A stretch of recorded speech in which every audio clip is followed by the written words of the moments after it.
Thank you so much for coming.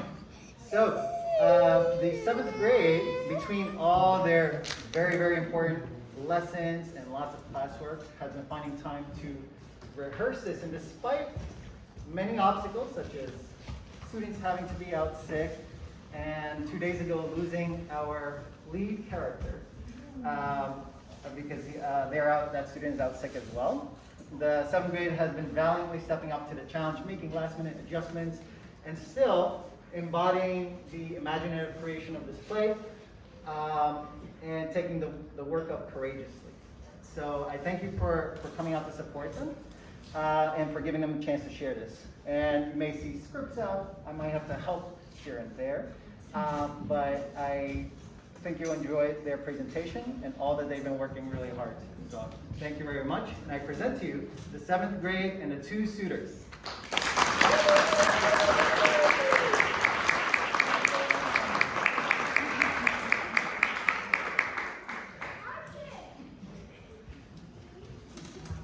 A tragic tale, you will detail, though some of you may know one. A woeful tale of cousins two, who loved the way you did it true. When two suitors won a door, their lives were filled with troubles sore. To hear what trials and troubles come to Arcite and Palamon.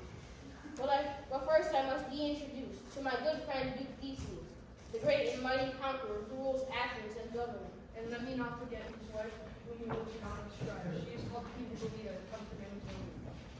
Now meet her sister Emily, as sweet and lovely as can be. She's not jealous, proud, nor vain, but her fine looks will cause much pain. Pray do not get impatient and start to question our intent, for I must spend a moment more to tell you what has come before. Now in some wars that Theseus fought, 2 feet and knife by him were caught, named Arcite and Palamon, who were in the tower of Rivalry. Thou brave and handsome, young and strong, they must in prison languish long. For none a ransom can procure, and so they must their lot endure. Almighty Jove, all power is thine, so listen to my humble prayer. Allow some beam of light to shine, to warm my heart and ease my despair. Have cheer, good cousin, be not glum, for surely your own fate shape. Some opportunity must come, whereby this prison will escape. These heavy walls oppress me sore, my only solace is to stare out of the window to explore the passing like a garden there. On our escape routes you should gaze, in which to flee this tower room. Think of the army we shall raise, whereby the Duke shall meet his doom. As woefully the two men talked, out forced Rome when Emily was in the garden where she welcomed Palamon her first to see. Ah, me! Sighed he and drew his breath. What sight is this I see down there? Who is this on the garden path? A woman or a goddess fair? Say, cousin mine, what aileth thee? Why dost thou gasp? It worries me. Let not their grief destroy thy heart, for from this place we'll surely part. But Palamon says not of woe. He's watching as she walks below. Long stayed he by that small window to see if she would come or go. It is not grief, but sure delight that fills my heart, brave Arcite. Look there and see that maiden bright, her shadowy love and serve all way. When Arcite took one short look, his senses nearly him forsook. For in his life he never seen a maiden of such beauty keen. What radiant beauty do I spy? I can't have her, I will die. What is this that I heard thee say? Thou speak in earnest or in play? My cousin, how canst doubt my word? This is no jest, don't be absurd. That lady that I saw just now will be my love, that is my vow. Thou traitor false, thou promised me to be my comrade, true and fair. Yet thou love my lady, that is more than my heart can bear. Love your lady, be not a dunce. You thought you'd seen some fair goddess, but I saw and knew at once that I would someday her possess. But by the laws of chivalry, thou shouldst assist me in this task, to help me win this fair lady. Is that so much for me to ask? But there are higher laws of love, writ by the blessed gods above. Is not all fair in love and war? So speak to me of this no more. Say what thou wilt, cold-hearted knave. Thy fancy world will not be safe. For shall I not forget the sight that thou betrayed thy fellow knight? What can be done? For now their life is filled with hate and jealous strife. Neither their shared plight nor their pain can bridge the gap that cleaves them twain. So they lived and died, had not a friend who had not come forgot, came now to Theseus to prevail, that Arcite be freed from doubt.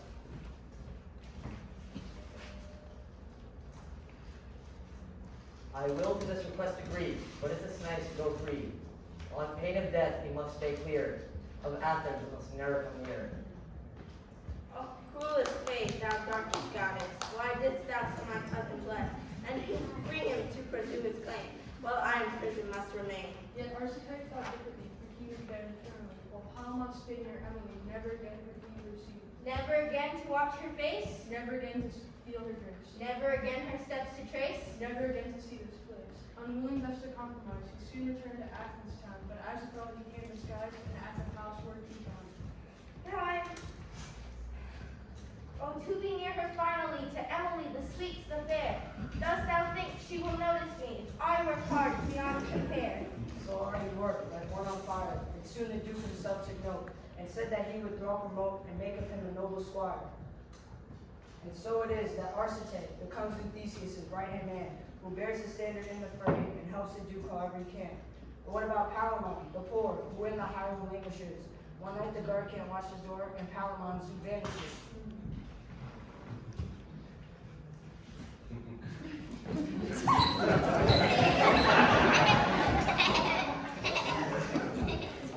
Now I am free, free at last, our troubles sure are fading fast. To Thebes I go to gather men, to fight Duke Theseus once again.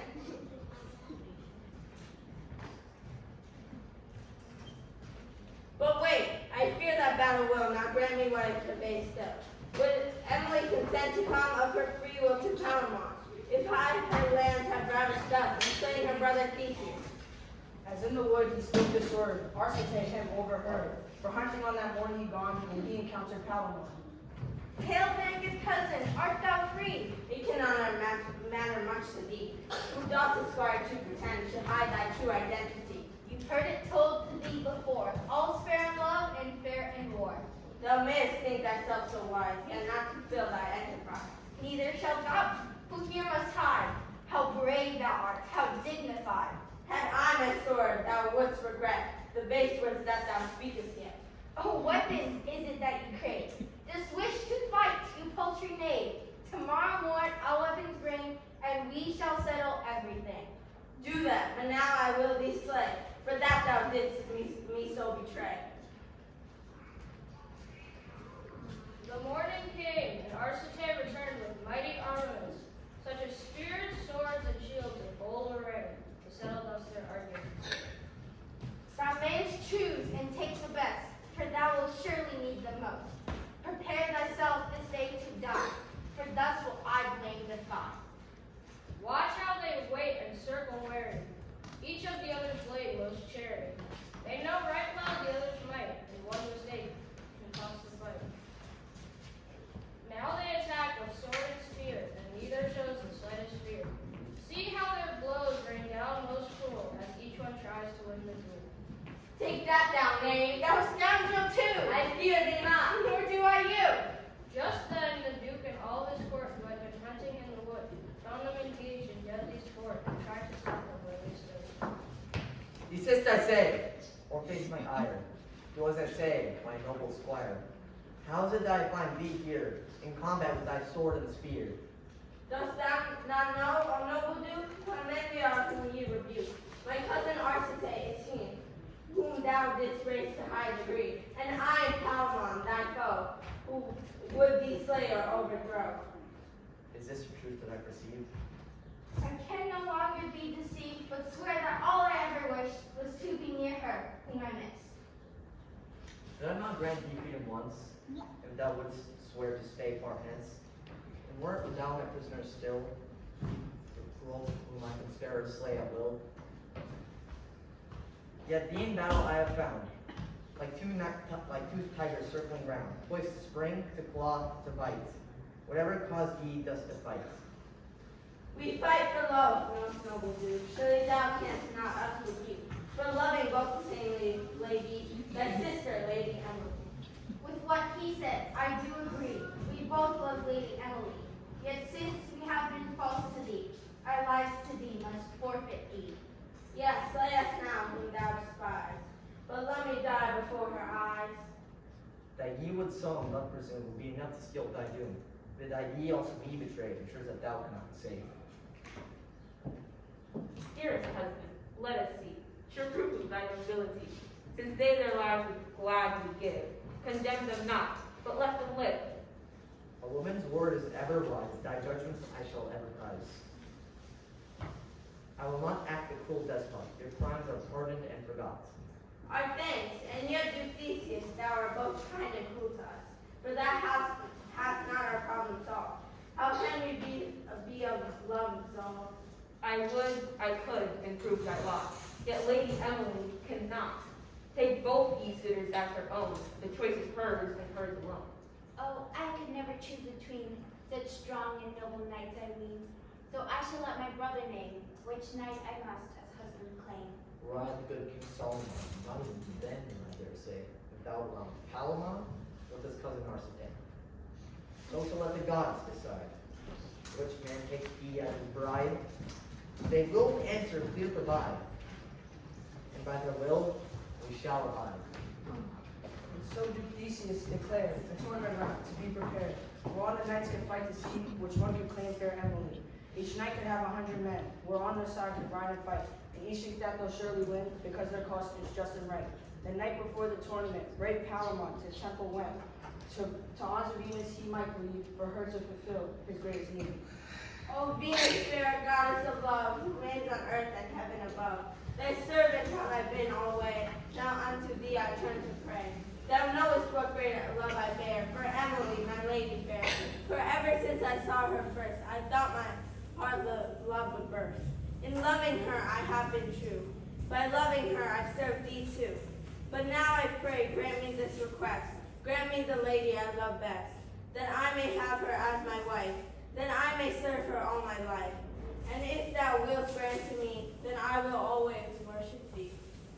No sign gave she for quite a time, and Palamon grew more resigned. That Venus had his prayers burned, and would not grant that which he yearned. But lo behold, the statue shook, and gave a sign by which he took to mean that he would get his way, though he might suffer some delay. Now let us follow Emily, who makes her way most secretly by cover of the darkest night, and to tell Diana her plight. O goddess of the wildwood green, ease thou my heart, my anguish keen. For these past years I have been good, and cherished well my maidenhood. But on the morrow I'll be claimed by him who is the victor named, save by which night I shall be won, by Arcite or Palamon. O goddess fair, grant this request. Let him win me who loves me best. Grant this my wish I do implore, and I shall serve thee evermore. Yet even as she said her prayer and gazed upon the altar there, when two small fires were burning bright, a marvelous vision met her sight. One fire burned high, but then burnt low. Meanwhile, the second began to glow, and grew so high, fierce and bright, it hid the other with its light. And out of the first fire's wood oozed great round drops of bright red blood. What can this omen signify? Does this mean one of them must die? Fair Emily, be now at rest. Him shalt thou have who loves thee best. Now Arcite, at break of day, to Mars' temple goes to pray, that he the god might homage pay, and beg his help to win the day.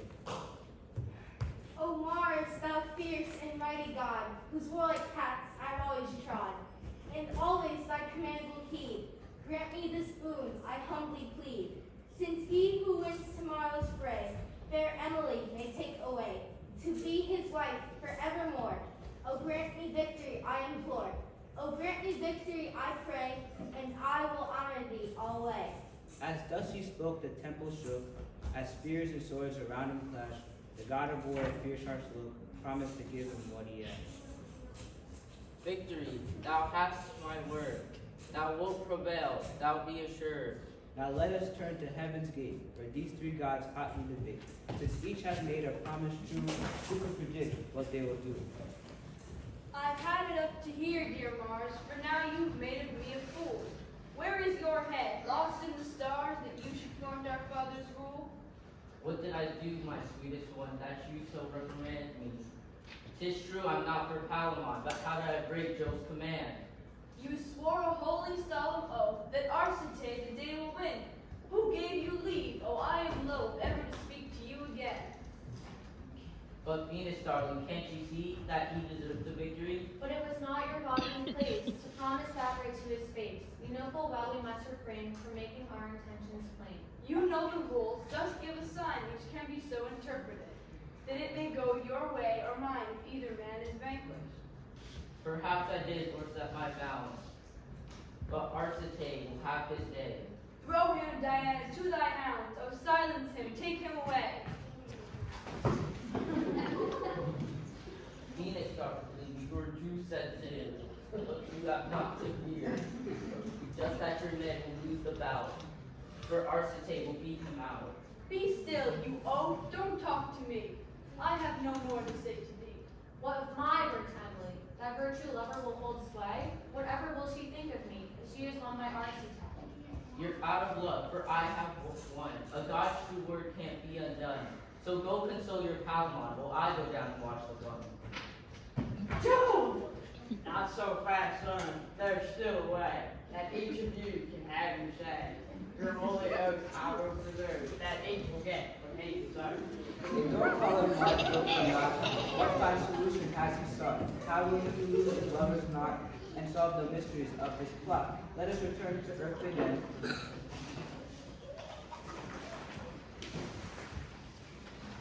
The gods root for their favorite knights. They see Arcite's press of men, head straight for Palamon again. Now he's surrounded, now he's caught, and from the other side is brought.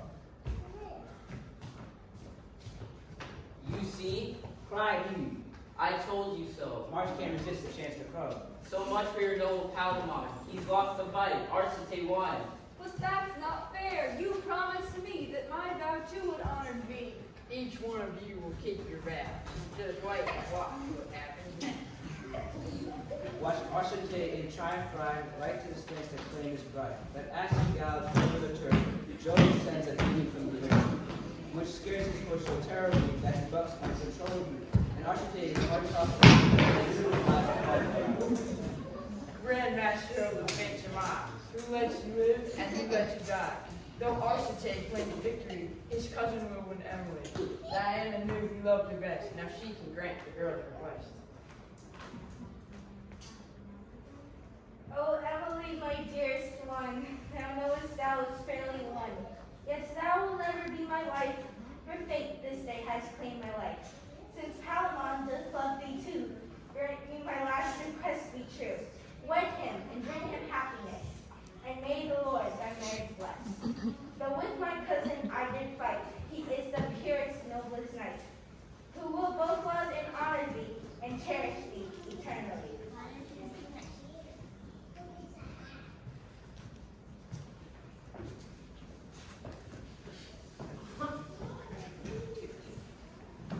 And with these words, Arcite died, and she who should have been his bride was married when a year had passed. To Palamon, her love at last. They lived forever, happily. There is not much more I can't tell thee.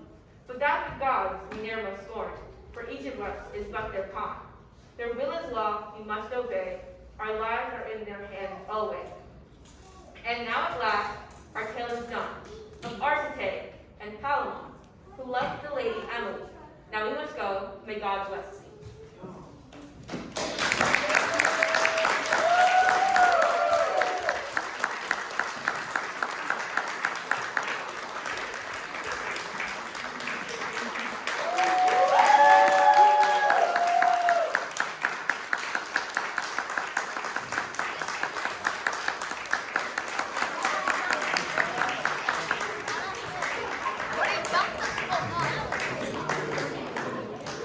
What are you about to